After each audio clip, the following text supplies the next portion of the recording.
السلام عليكم ورحمة الله وبركاته. كم جرتن كبجمتوتا جالتمتوني هردفتوني برسا ورما الحمد لله أنا نجاكوت نجاني كي جالا كبجالا بك جرتن مرس نجاو دعوتن كي باغا مدنا أبو دنم تكو يوم سيجي أفان سنين بين سنين بريسة حال سلبمتي أفانم سنين بريسة أفان روم رد فتني دفتشو دندي سنين بريسة يو سن أفانم سنين بريسة اللي هم بين جودا حال سلبمتي بريفمنا مسانيدا سنجا جودا salphumatti afaan biyyattinirratti yookiin afaan oromoorratti xiyyeeffatanii dubbifachuu dandeessan isin barsiisa. Yoo namni suni afaan arabiffaatiin isinii barreesse, yoo ingiliffaa isiniif barreesse, yoo amaariffaa isiniif barreesse, yoo isin afaan san dubbisuu hin beekne jechuudha. Salphumatti afaan oromoorratti yookiin afaan biyyattinirratti deebifatanii dubbifachuu dandeessan jechuudha isinii galee.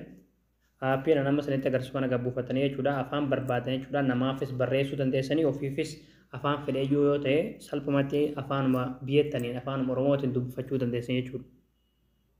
Hayya daawwatan kiyya aappii kana gabbuufatanii itti fayyadamuudhaaf as Google Chrome keessatti dhuftanii achi booda bakka sarchii irratti michuu joobisitanii barreessitanii michuu joobis achi booda sarchii goosiftu achi booda asirratti michuu joobis.com hojii irratti yeroo tokkoof kilikni gootu.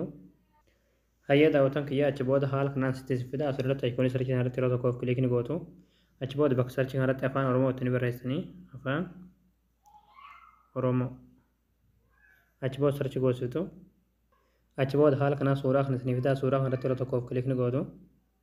Hayya daawwatan kiyya achi booda aappicha gabbuufachuudhaaf asirra suuta gadanii deemtu suutumaan gad deemtu gaduma deemtan gadumaati. Achi booda kan asirratti afaan oromoo googil kajoon jira jechuudha. Asirratti daawuluur kajoo kan dhootaniiti aappicha gabbuufattanii. Achi booda aappiin kun haala kanaan isiniif banama. Yeroo aappiin haala kanaan isiniif banama jechuudha. Amma haalli salphaatti jechuudha miseejii namni isiniif barreessu tokko jechuudha. Afaan arabaa haa ta'u ingiliffaa haa ta'u jechuudha. Haalli salphaatti afaan oromoo irratti xiyyeeffatanii dubbifachuu dandeessan. Miseejii namni sun isiniif barreessan dhaatanii kooppii godhatanii mee fakkeenyaaf kan afaan arabiffaa kana kooppii haa godhadhee isinitti agarsiisuti. Kooppiin godha. Achi booda aappii kanarraan dhufa. Achi booda asirratti peestiin godha. Achi booda kan akkuma isinitti agartan miseejii afaan arabiffaatiin barreessan oromoo irratti xiyyeeffadhee jira jechuudha. Akkam jirte jaa afaan arabiffaatiin ammoo keef haala jaa jechuudha. Isinii galee. Kan ingiliffallee afaanuma fedhee jechuudha. Afaanuma duniyaa jechuudha. Bifuma wal fakkaataa ta'een dubbifachuu dandeessan jechuudha isinii galee. Gama mirgatti oromoo irratti xiyyeeffatanii gama bitatti immoo afaan namni suniif isiniif barreessa irratti xiyyeeffatanii jechuudha isinii galee laanguweejii sadii kana jechuudha. Egaa daawwatan kiyyaa viidiyoo kana akka namni baay'een argaa irraa fayyadamu laayik sheer waliif godhaadhaa waan hordoftaniif galatooma.